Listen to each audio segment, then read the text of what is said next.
Ahoy from Prague. Believe it or not, that's how you say hello in Czech. Ahoy, like a pirate. Ahoy there. Anyway, when I was in Albania, a chap called Thomas wrote to me, who's a DJ at Czech radio. And he said, when you come back to Prague, do you fancy doing a little interview? And so I said, why not? And so I'm going to go now to the Czech radio building somewhere in the centre and yeah, have a little chat. He also said there's something old and interesting that I'll find fascinating. So let's go and see what it is. Let's check it out.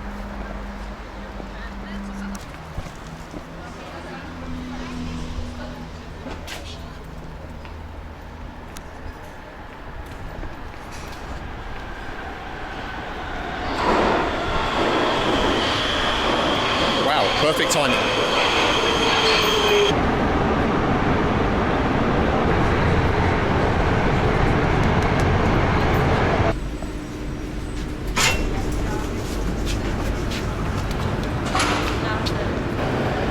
Prague is a place where on public transport at least you have to wear a mask. Nowhere else. Not in shopping centres or on the street, but on the metro and on buses and trams, etc. you have to wear a mask. And I'm being a good boy. I've got my Albanian mask that I bought at the airport in Tirana. Oh yeah. Otherwise, you know what the comment section's like. You got COVID once, do you want it again? Alright, we're looking for Vinogradska Street. Ulica Vinogradska. Which I think means... Does it mean Grape Street? Here, let's get rid of this. Does it mean Grape Street, Ulica Vinogradska? Probably. Vinogradi. Anyway, let's see if we can find it and go and do this interview. Ulica Vinogradska. Wow, I'm so lazy. I've been out of training when I was in Albania. Normally I'd walk up the steps, but today I'm like, no, give the old legs a rest. Anyway, here we are. On the beautiful streets of central Prague. Check it out. There's the museum, the People's Museum, and down there, down back in that direction, is where all the old town is and Charles Bridge and stuff. But we're looking for Ulica Vinogradska and the radio station. See if we can find it.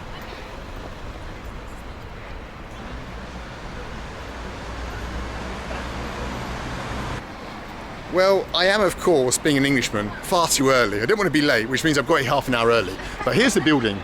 Český rozhlas. Český rozhlas. What does rozhlas mean? Surely that doesn't mean radio. Wouldn't they just use the word radio? I don't know. Anyway, let's grab a glass of wine, settle the nerves before the big interview, and yeah, kill some time.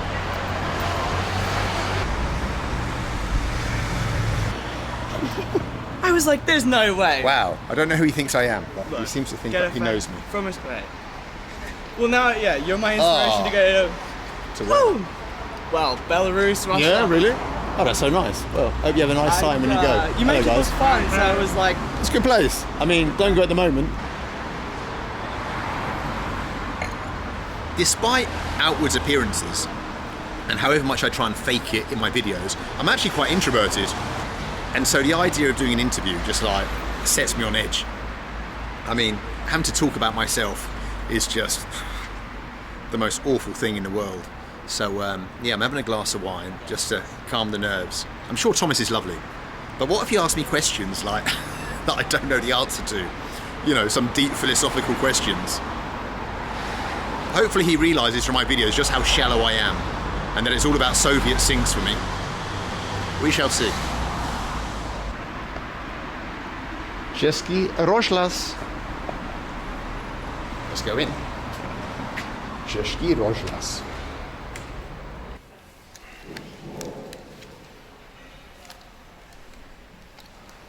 Have you next colleague? No, just me. No? All alone. Sad and lonely. Okay. Please. Host Lucy Viborn every morning from 9 till 10. Bet she's awesome. Lucy Viborn. Look at her.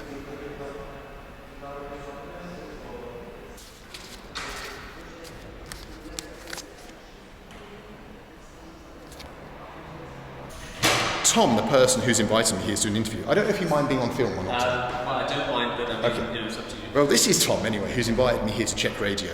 And he told me about this amazing... What was the word you used for these? It's called a paternoster.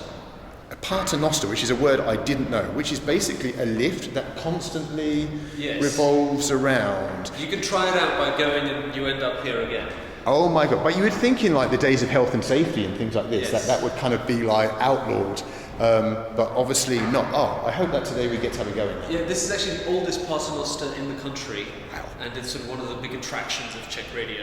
Right. I'm very particular about keeping it. So. Oh, thank God for that. Wow, that is something that should be treasured and looked after. Wow. Am I coming in with you? Father, well, if you want Can take two? Yeah, if you Wow, want, we're in. How fantastic. It's quite a long journey, so Okay. it's the 4th floor. Oh, I see. There's a new. Wow, what a cool little piece of equipment. It is. And we're off. We're still going up to the top of the building. How fascinating. A paternoster. Has there ever been an accident? Like someone doesn't get out in time and they bang their head or something? Everyone's Is there always... like some safety measure? I don't think so, no. Okay, fair enough. you know, the health and safety officer in the building would probably disagree with me there. So, you know. Right. Oh, wow. But, yeah, you do wonder what would happen if you put your foot here. Right. We out here? Yeah. Okay. It's, Wow, that feels strange. it's pretty... Yeah, you have to jump out. Especially that old Okay. people. Wow. Wow, what a nice chap Thomas is. On air. Not on air. Oh my God, I'm getting nervous. So, okay. Actually, okay. Dej si prosím Tome ten mikrofon blíž svůj. Yeah. I can... Okay, so with me in the studio today is the British YouTuber Bald and Bankrupt, who specialises in making travel videos from some of the least well-known travel destinations across the world. He's also an enthusiast for anything Soviet and the former Eastern Bloc. Hello, Ben, or should I say Mr. Bald? You can choose either. I mean, outside of filming, I prefer Ben, I think, would be more appropriate. Before we get to travel, which is obviously what I mainly want to ask you about, my first question has to be, why did you choose Bald and Bankrupt? What is the story behind that name? Well, the story's very simple. I mean, I think everyone has a fear of being online and what they're going to attack you with. And so I thought, take away what they can attack me with. So the first thing was the baldness, obviously. So like own it, so to speak. And the bankrupt, I was made bankrupt. So bald, bankrupt, let's go with that. It's got a ring to it. I also wanted to get one thing clear. There are lots of speculation in the comment section, at least, under your videos. You're scary. Whether you're a former intelligence officer. Many people say that because you're so good at communicating and getting through difficult situations. Is there any truth there? Well, I can't answer that. I can't answer the military background stuff, obviously. Now, most of your content centres around travelling to Eastern European states and the former USSR, or at least the Eastern Bloc.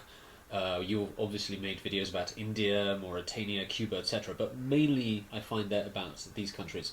And you often spend a lot of time picking out sort of rundown, little-known Soviet locations, whether they're bunkers, restaurants, hotels. Why did you choose this focus?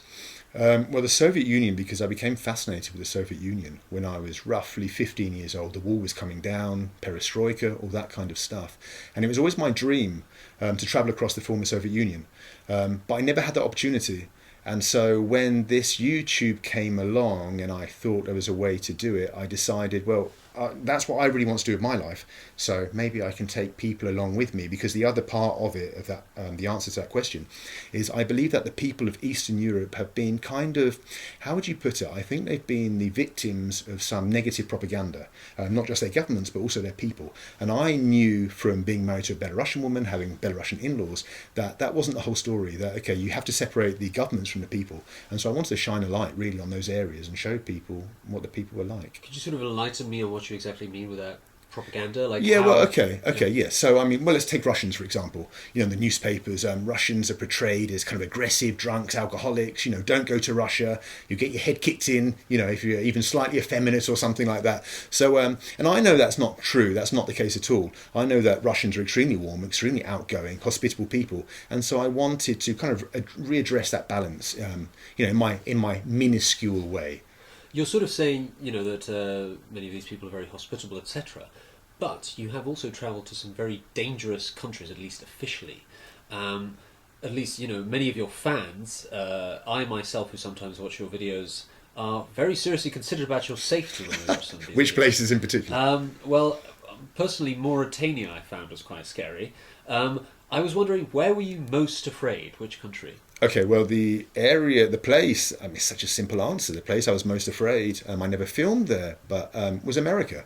I mean, downtown Atlanta, downtown Nashville is the scariest place, I've ever been to. There's police everywhere with shotguns, and I mean, it felt like you were in some kind of military, lockdown.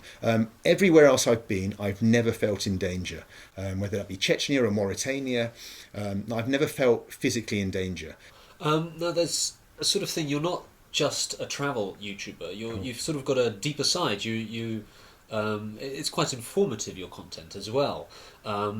You, for example, explore war memorials, the legacies of ethnic tensions. You get invited into refugee flats and interview them.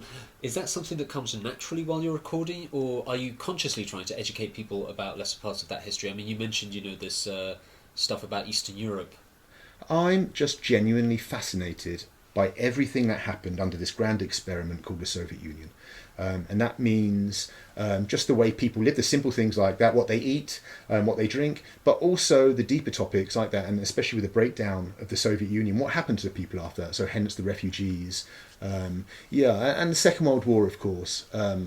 I wanted to bring that in particular to light because I think many people in England in particular, or America let's say, think that it was all about us in the West that won it, and they forget that the huge sacrifices that were made on the Eastern Front by the Soviets. There's also another thing I want to ask, which is you're often forbidden to film by local police or people on the street. Yes. I was wondering, is there any sort of crazy experience that you've had in your travels which you did not manage to capture on film? There's loads of stuff that I regret not capturing, either because I just wasn't quick enough on the draw, and it's kind of over before you realise, or yes, people often just say no filming, and it makes no sense often because it'll be something so mundane. It'll be a building, and it's like, no, you can't film here, you can't film. It's like, why not? It's just a building or a statue. I think there's this hangover, especially in former Soviet states, of this, everything's forbidden unless I have permission to do it. It makes no sense to me whatsoever. I often think there's a YouTube God. And that YouTube God has been smiling on me, because sometimes I think to myself, how did I manage to capture that? How did I meet that chap? I went out with no preparation. I met this chap, invited me back to his house, and offered me vodka, and we had this deep conversation about the war or whatever. And it's like, how did that happen? I sometimes do genuinely think there's some kind of God up there that wants me to capture this stuff on film and to enlighten people slightly. How much research do you do? Zero. Really? I decide in a country, I get a feeling okay, I'm ready to film, I feel like filming, and I think that country could be interesting. Maybe there's something there I want to see in particular, or just in general, and I go. Before I go, I'll read something about it, but I have no plans when I get there, apart from let's land and let's just see, which is quite nerve-wracking. I'm not doing top 5 beaches of Thailand, which you can guarantee to make. I wanted to ask you one more question on that topic, which is the camera itself.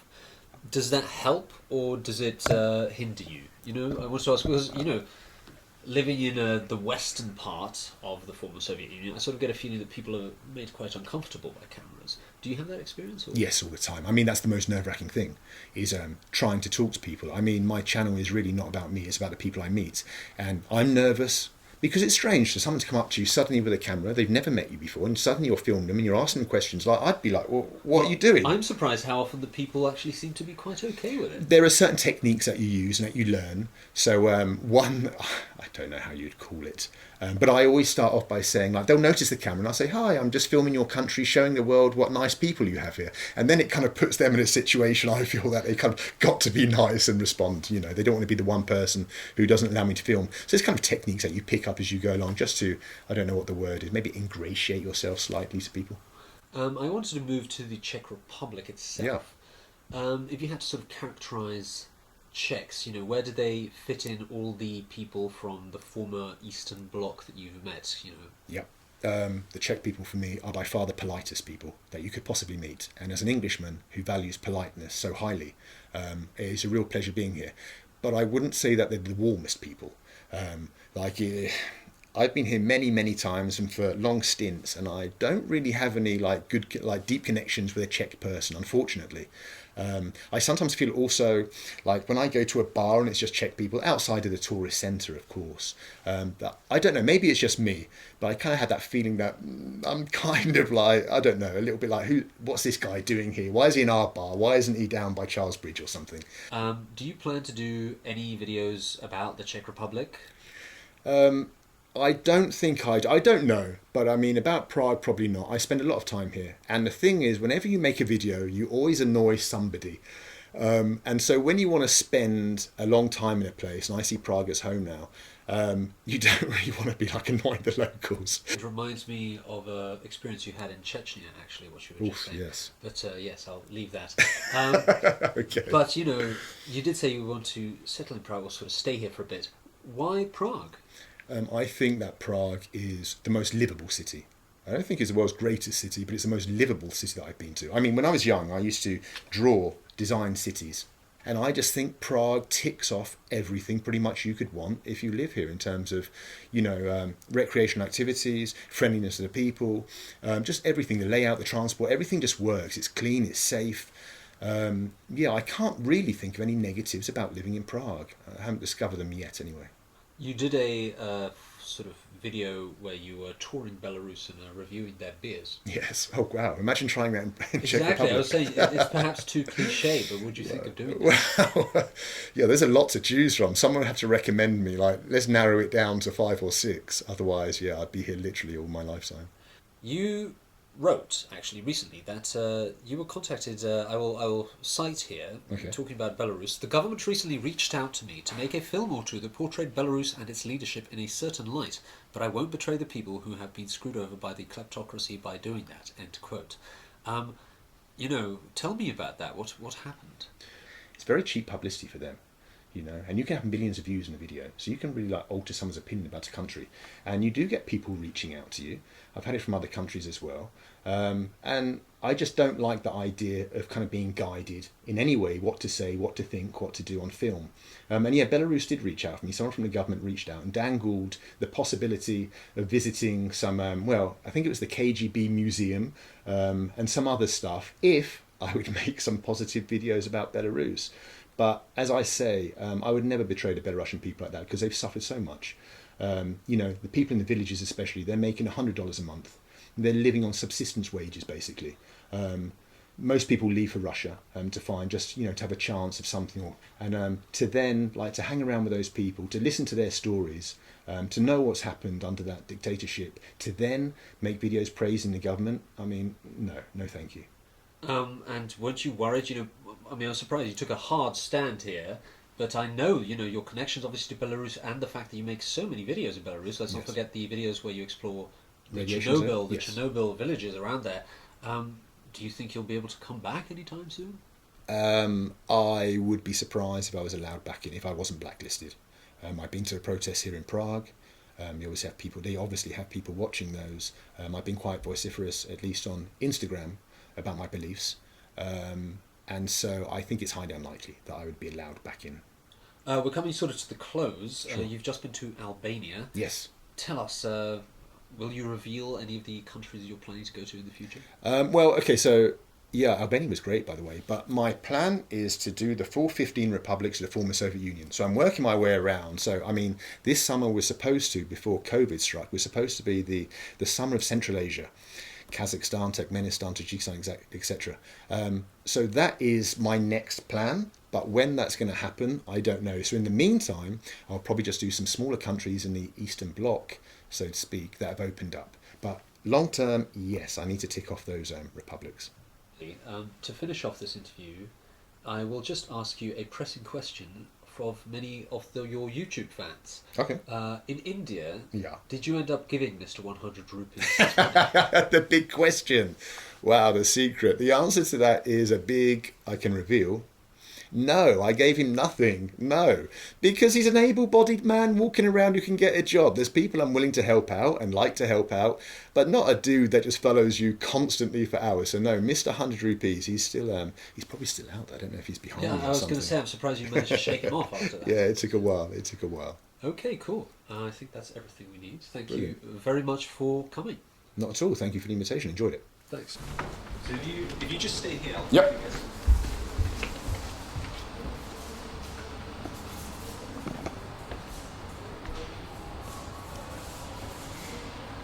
We're having an official photo here on the official photo bridge. Check it out. Check it out. What a pun. It's okay? Nice to meet you. Thank you. Bye-bye. Thomas, thank you so much. Thanks for the invite. Yeah, maybe see you around town sometime. Thank you. Bye-bye. Back onto the streets of Prague. Where's my sunglasses? Well, what do you reckon then? Did I do all right for my first interview on Czech radio? Of course, afterwards, you always think to yourself, oh, why did I say that? How ridiculous. Anyway, all right then, that's it, I suppose. What else can we do? Oh, let me show you one thing. Let me show you one thing up here. If you notice up here, they've got flagpoles. Just check this out. Check this out. Great gag again. Now you see these old flagpoles here? You see them? Well, pretty much every building in Prague, maybe the Czech Republic, but definitely in Prague, has flagpoles outside. Old ones, rusty ones, falling apart. My apartment has them, the apartment opposite has them. Now they are from Soviet times, or Czechoslovakian times I should say, when people used to raise the flag, there'd be parades. So up there would be raised the Czechoslovak flag, or maybe the Soviet flag if some dignitary was visiting. People would come out, raise the flag, line the streets. There's some Khrushchev or someone, Brezhnev went past in his limo, in his ZIL limo. So yeah, people walk past these flagpoles without giving it a second thought. But there's a lot of history in those flagpoles. Anyway, I think that's it. A little tour of the radio station. Wow, it's huge at the back. There's the old part. Czech radio. All right, guys, until next time, cheerio. Наболевшая тоска до предела довела, и домой порой так хочется до страсти. Ох вы, девушки, девчушки, где ж вы, милые подружки? Где ж вы, девочки, что спать мне не давали? И скажу вам без опаски, я отвык от женской ласки, той, что девочки порой мне плевали. И скажу вам без опаски, я отвык от женской ласки, той, что девочки порой мне